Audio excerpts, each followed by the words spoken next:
네, 디지털의 초석이 되는 데이터에 대한 모든 것, 고려대학교 김승주 교수와 함께하는 데이터리안 시간입니다. 고려대 김승주 교수님 모셔보겠습니다. 안녕하세요. 네, 안녕하십니까.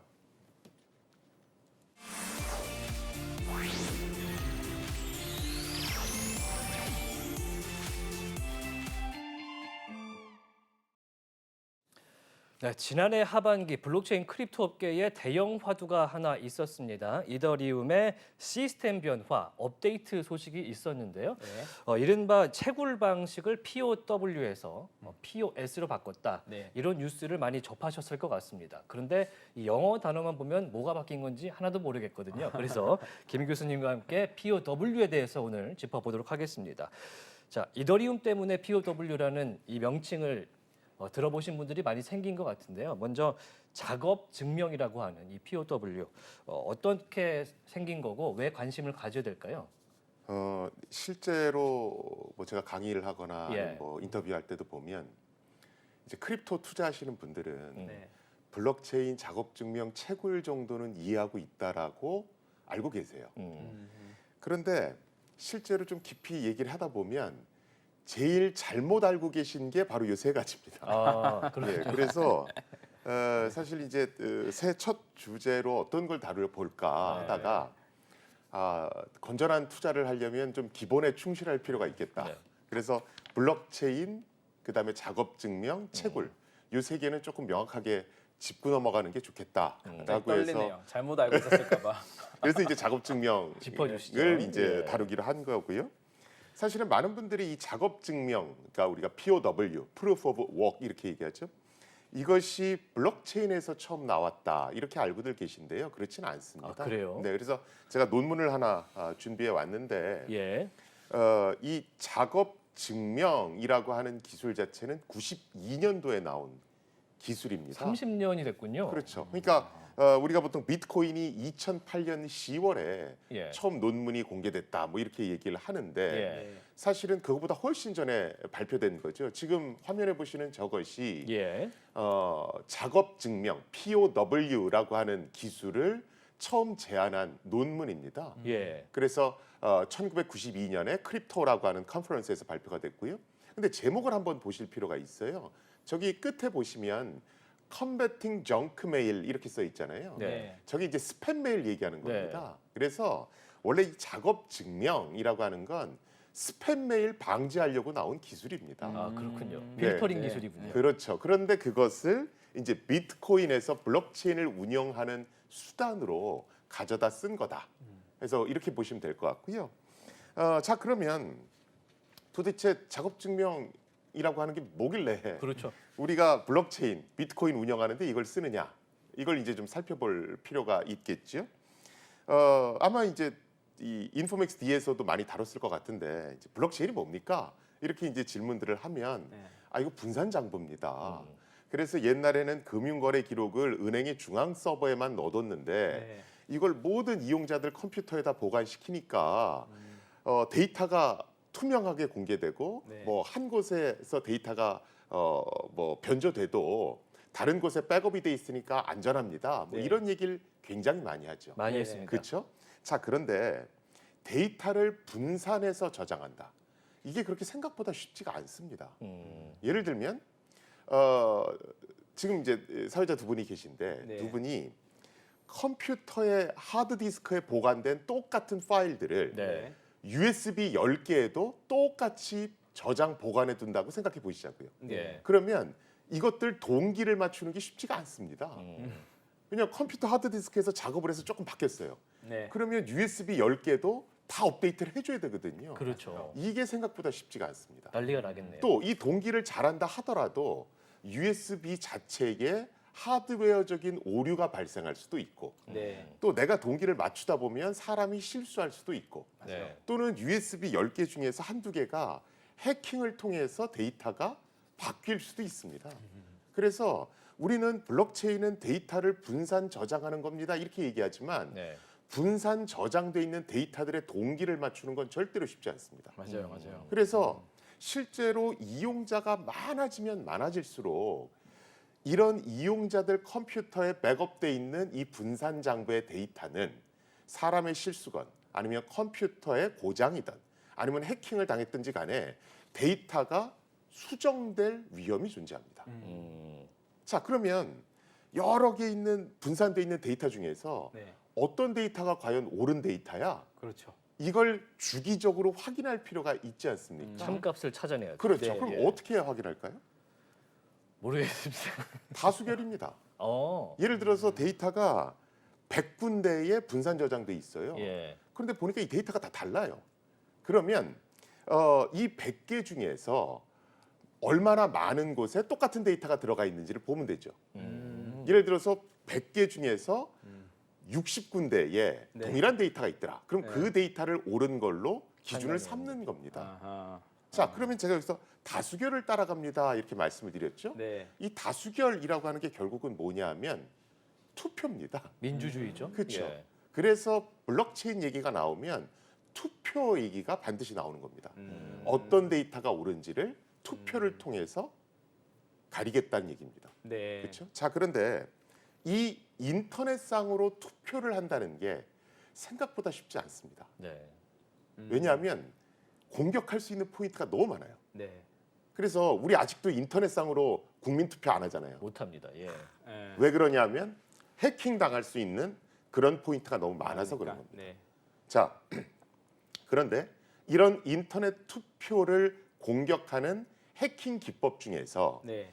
제일 무서운 공격법이 우리가 시빌 공격이라고 하는 겁니다. 그래서 시빌은 욕은 아니고 어. SYBIL이라고 그래서 네. 이 시빌 공격이라고 하는 건 옛날에 그 드루킹 사건 떠올리시면 됩니다.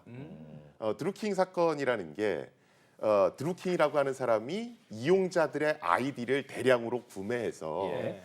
그 이용자들의 아이디를 이용해서 좋아요를 몰표를 던진 것. 네. 이게 이제 드루킹 사건의 요지입니다. 예. 블록체인 상에서 분산돼 있는 데이터들의 어떤 동기를 맞출 때 어떤 데이터가 옳은 거야? 이런 것을 정하기 위해서 투표를 할 때도 사람들이 해커가 이용자들의 아이디를 대량으로 구매해서 몰표를 던지는 행위가 나올 수 있습니다. 그렇죠. 이걸 시빌 공격 이렇게 얘기합니다. 음흠. 자, 그러면 드루킹 사건이 딱 발생해서, 그러니까 드루킹이라는 사람이 아이디를 대량으로 구매해서 좋아요를 몰표를 던졌어요. 그 사건이 딱 있고 나서 우리나라 포털 사이트가 시스템을 바꿨습니다. 어떻게 바꿨냐 하면 좋아요 누를 때요 캡처 코드 하나씩 푸세요 이렇게 시스템을 바꿨죠. 우리 캡처 코드라고 하는 게 뭐 이상한 네네네. 숫자 글자들 나와서 이거 네네. 뭔지 알아맞혀 보세요. 또는 뭐 이 그림이 있는데 이 중에 사다리 그림을 찍으십시오. 뭐 이런 신호를 것들. 모르세요. 그렇죠. 네. 그런 걸 넣은 겁니다. 왜 그걸 넣었을까요? 사람임을 증명하려고 보통 그게 목적인 것 같아요. 그렇죠. 그게 어떤 거냐면 캡처 코드를 풀도록 하면 네. 시간 지연이 발생합니다. 네. 그러면 내가 예를 들어 200명의 아이디를 내가 구매했어요. 예. 그거 가지고 200명분의 몰표를 던지려고 그러면 캡처 코드를 혼자서 200개를 풀어야 되는 겁니다. 그럼 시간이 엄청나게 오래 걸리겠죠. 그렇죠. 그렇죠? 그러면서 정해진 시간 안에 투표를 완료할 수가 없는 거예요. 그래서 이렇게 아이디를 대량으로 구매해서 몰표를 던지는 시빌 공격을 막는 효과적인 대응책이 뭐냐면 퍼즐을 풀도록 하는 겁니다. 퍼즐. 캡처 코드 같은 거. 어. 바로 이걸 작업 증명 이렇게 얘기하는 겁니다. 어. 작업 증명이라고 하는 건 퍼즐을 풀었다. 내가 퍼즐을 푸는 작업을 했다라는 걸 작업했다. 증명하라는 얘기입니다. 음. 그래서 이 작업 증명이라고 하는 것은 블록체인에서는 반드시 다수결 원리를 쫓아가야 되기 때문에 투표 방식이 존재하는데 네. 이 투표 방식에는 시빌 공격이 들어올 수 있으니까 그걸 막기 위해서 작업 증명이라는 기술을 쓴 겁니다. 투표를 하는 권리를 얻기 위해서는 뭔가 작업, 노동으로 증명을 해라. 그렇죠. 작업을 그래서 통해서. 제가 화면 하나 준비를 해왔는데 여러분들이 그냥 뭐 블록체인이야, 암호화폐야 그러면 그냥 뭐 작업 증명이다, 뭐다 이렇게 보실 게 아니고 그럼 그 블록체인에서는 데이터를 분산 저장할 텐데 네. 투표 방식은 뭘 쓰지? 그 다음에 이 투표 방식에 들어올 수 있는 공격을 막기 위해서는 어떤 대응책을 갖고 있지? 이걸 쌍으로 보셔야 됩니다. 네. 그래서 예를 들면 우리가 비트코인이다. 네. 그럼 비트코인은 투표 방식으로는 longest chain selection rule이라는 걸 씁니다. 제일 긴 체인에 있는 블럭이 옳은 거다. 옳은 거다. 그 다음에 그 투표 방식에 들어올 수 있는 공격을 막기 위한 대응 수단으로는 POW라고 하는 작업 증명 기술을 쓰는 거죠. 그 다음에 예를 들어서 이더리움이다. 네. 그러면 이더리움이 머지 업데이트를 하기 전까지는 투표 방식으로는 heaviest chain selection rule이라는 걸 썼습니다. 롱기스트랑 어떻게 차이가 있어요? heaviest chain selection rule은 네. 조금 더 빠른 블럭 생성 속도를 안정적으로 견디도록 만들어진 그런 어떤 투표 방식이라고 보시면 됩니다. 그리고 머지 업데이트 전에는 투표 교란 행위를 막기 위해서 이더리움도 POW를 썼습니다. 근데 이제 POW가 잘 아시겠지만 컴퓨터를 이용해서 퍼즐을 풀어야 되니까 네. 전기 소비량도 많고 네. 시간도 오래 걸리는 겁니다. 네. 그래서 이더리움이 시빌 공격 대응책으로 POW를 쓰던 걸 POS 지분 증명으로 바꾼 겁니다. 그래서 머지 업데이트 이후에는 이더리움은 heaviest chain selection rule이라고 하는 투표 방식을 쓰고 네. 그 다음에 공격 대응책, 즉 투표 교란에 대한 대응책으로는 POS를 쓰는 겁니다. 그래서 이 두 가지를 항상 염두에 두고 보셔야 이 코인은 어떤 특징이 있네? 이런 것들을 판별하실 수가 있어요. 제가 아까 POW를 발표한 첫 번째 논문을 보여드렸었죠. 네. 그 논문이 뭐냐면 스팸 메일에 대응하는 방법이라고 설명을 드렸었죠. 네, 이게 네. 뭐냐면 스팸 메일이라는 게 뭡니까? 이제 메일 발송자가 똑같은 아이디를 이용해서 네. 메일을 200개, 300개를 막 대량으로 무작위로 보내는 무작위로. 거잖아요. 예. 네, 네. 그렇죠? 근데 저 논문은 뭐냐면 너희들 메일 한 통 보낼 때마다 퍼즐 하나씩 풀어. 이 얘기를 한 겁니다. 네, 네, 네. 그럼 혼자서 매일 200통 보내려면 퍼즐 200개를 혼자서 풀어야 되잖아요. 그렇죠. 그러면 이거 하는데 시간이 너무 오래 걸리니까 스팸 메일 보내는 걸 포기하는 겁니다. 하지 말라고. 그렇죠. 예. 그래서 저 논문은 작업 증명을 스팸 메일 막는데 쓰려고 시도했던 논문이고 하지만 사업적으로는 실패했죠. 그런데 그 작업 증명을 투표 교란 행위를 막기 위해서 블록체인에 적용한 비트코인은 사업적으로 성공을 한 겁니다. 일단 방식적으로는 POW의 개념, 컨셉을 알게 됐는데 이게 보통 크립토 업계에서는 채굴로 그냥 통칭해서 이렇게 맞교환하는 개념으로 쓰기도 하잖아요. 네. 네. 이게 어떻게 채굴로 연결이 돼서 얻게 되는 구조가 되는 겁니까? 채굴은 인센티브라고 생각하시면 됩니다. 마이닝? 자, 우리가 투표를 할 때 제일 중요한 게 뭡니까? 뭐 부정행위도 막아야 되지만 투표율이죠. 네. 그렇죠? 투표율이 올라가야 어느 정도 민의가 제대로 반영될 수가 있잖아요. 네. 그렇죠? 사람들 보고 자 우리 어떤 데이터를 분산 저장하고 그런데 이 데이터가 오류가 생길 수 있으니까 다수결 원리를 따라서 어떤 데이터가 옳은지 결정해 갑시다. 네. 근데 여러분들이 이걸 하려면 뭐 퍼즐도 푸셔야 돼요. 이런 얘기를 하면 안 합니다. 그렇죠. 아니 그럼 귀찮은 거 꼭 해야 돼? 이러면서 안 하려고 드는 거예요. 얻는 것도 없고요. 그렇죠. 예. 그래서 야 이거 투표율을 올리려고 그러면 그냥 하라 그러면 안 하니까 동기부여를 할 필요가 있겠다 이렇게 생각하는 겁니다. 그래서 당신네들 블록도 열심히 저장 보관하고 열심히 투표도 하면 인센티브 드릴게요. 이게 채굴입니다. 그래서 열심히만 하면 무에서 유를 창조할 수 있다. 열심히만 하면 땅에서 금을 캘 수 있다. 그래서 채굴이라고 얘기를 하는 거고요. 그래서 채굴은 투표율을 올리기 위해서 사람들이 조금 더 적극적으로 블록체인 운영에 참여하도록 하기 위해서 주는 인센티브다. 이렇게 보시는 게 맞을 것 같습니다. 그 왜 POW 합의 POW 지급 방식 POS 두 가지가 있는데 그 지금 업계에서도 보면 뭐 서로 네가 좋다 내가 좋다 이런 이제 주장들이 많잖아요. 네.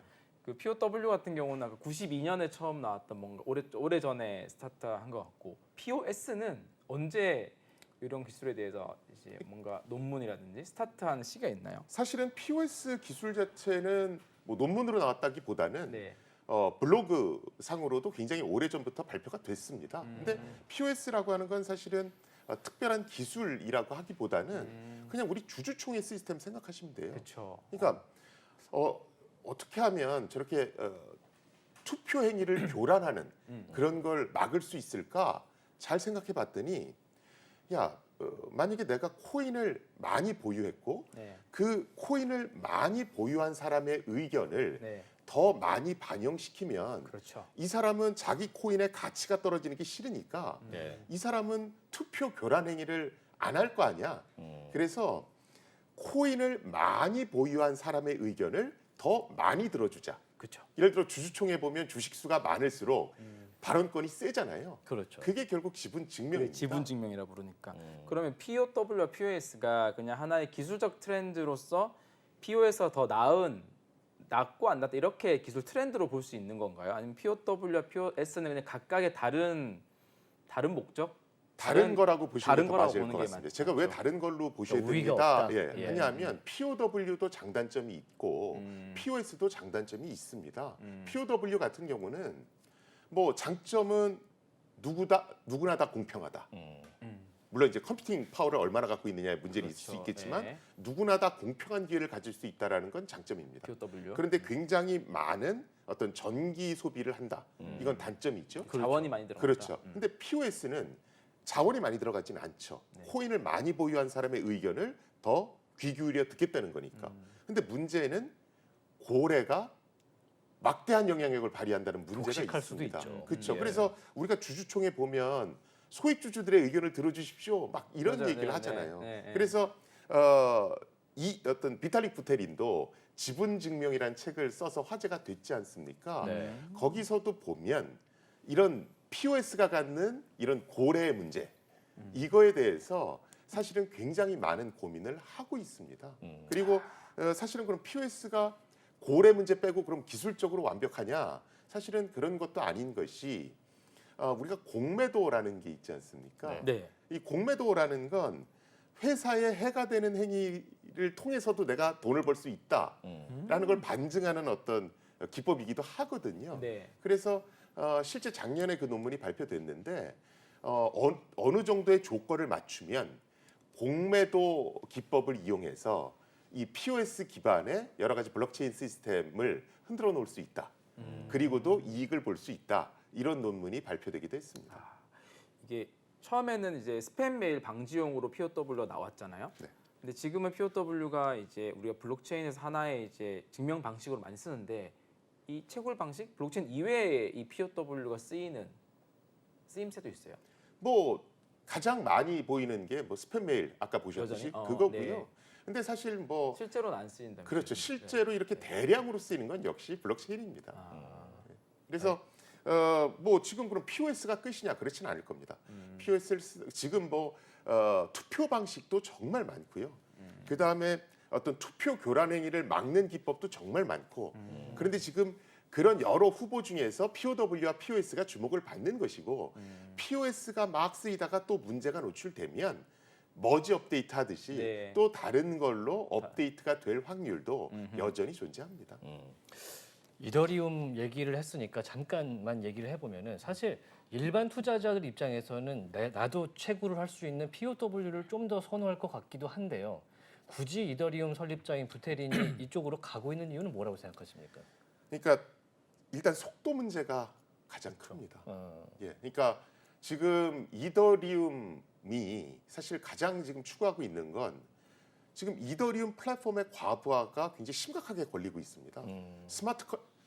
뭐 거래 기록만 블록체인에 유지되는 게 아니라 스마트 컨트랙트라고 하는 프로그램도 돌아가고 있고 네. 요새는 또 NFT 뭐 이러면서 네. 속도 저하 문제 이게 굉장히 심각하거든요. 네. 그래서 비탈릭 부테린 얘기를 잘 들어보면 내가 탈중앙성을 약간 희생시키더라도 스케일러빌리티, 속도 문제는 반드시 개선한다. 이런 어떤 의지를 볼 수가 있습니다. 그러다 보니까 POS는 뭐 갈 수밖에 없는 길이지 않았는가 저는 그렇게 봅니다. 그렇군요. POW의 단점을 해결하기 위해서 이제 POS를 했지만 이것도 단점이 있고 또 다른 업데이트를 기다려봐야 되는 상황이고 교수님이 생각하시기에 이제 POW와 S를 지나서 다음에는 블록체인이 어떤 형태로 좀 진화를 하면 최적화된 형태로 될 수 있겠다 이런 게 있습니까? 제가 아직 그 정도까지 내공이 있지는 않고요. 예. 그런데 POW, POS 말고 기술적으로는 정말 많은 기술들이 나와 있습니다. 그래서 뭐 시간이 얼마나 흘렀다는 걸 증명하는 것도 있고, 뭐 권한을 증명하는 것도 있고, 그런 것들이 이제 시장의 검증을 받아서 네네. 또 뭐 대중한테 선보일 날이 있을 수도 있고 없을 수도 있겠죠. 네. 그런데 당분간 대세는 분명히 POS가 될 겁니다. 근데 제가 이 말씀을 드리는 이유는 POS가 POW보다 더 뛰어나, 이건 완벽해, 아니고. 이런 논란 자체는 무의미하다는 겁니다. 기술이라는 건 언제든 문제가 발생할 수 있고 그러면 반드시 업데이트가 되고 대안이 나온다, 이렇게 보시는 게 맞을 것 같고, 그러려면 계속해서 공부를 해서 이게 어떤 흐름으로 갈지를 팔로우하고 있는 것이 중요하다, 이걸 명심하시는 게 좋을 것 같습니다. 이게 짧게 하나 더 여쭤볼게. 시간도 거의 다 됐으니까. POW 진영과 POS 진영의 가장 첨예한 갈등 중에 하나가 아까 POW의 단점이라고 얘기하셨던 맞습니다. 전기 사용의 문제인데, POS 진영에서 이거는 낭비라고 하는 거고, 작업 증명 진영에서는 이건 낭비가 아니라 전기를 유연하게 소비해주는 하나의 주체가 될 수 있다. 그래서 더 효율적으로 전기선을 바꿔줄 수 있다, 이런 주장이 있거든요. 그렇죠. 어떻게 좀 보통 보세요? 얘기하는 게 그럼 동전 찍어내는 데는 전기 안 씁니까? 뭐 이런 얘기. 네. 그래서 뭐 또 친환경 에너지를 쓰면 됩니다, 뭐 이런 얘기 되게 많이 하시죠. 근데 네네. 사실은 이런 전기 사용의 문제만 있는 게 아니고요. 우리 그 채굴기라고 하는 그 하드웨어 기기 있지 않습니까? 네네. 이게 한 5, 6년 쓰면 버려야 됩니다. 그런데 이 기기 자체도 우리가 다 쓴 배터리 어떻게 처리할 거야? 이거 환경오염 아니야? 이렇듯이 사실은 그 채굴기를 어떻게 처리할 거냐? 이것도 사실은 큰 오염의 문제입니다. 문제일 수 있다. 그래서 전기 소비 말고 이 하드웨어 자원을 어떻게 처리할 거냐를 같이 놓고 보셔야 그러네요. 이제 제대로 된 논의가 이루어질 것 같습니다. 네. 새해를 맞이해서 블록체인의 초석을 다지는 시간이었습니다. 오늘 작업 증명 관련해서 고려대학교 김승주 교수님과 함께했습니다. 오늘 말씀 고맙습니다. 감사합니다.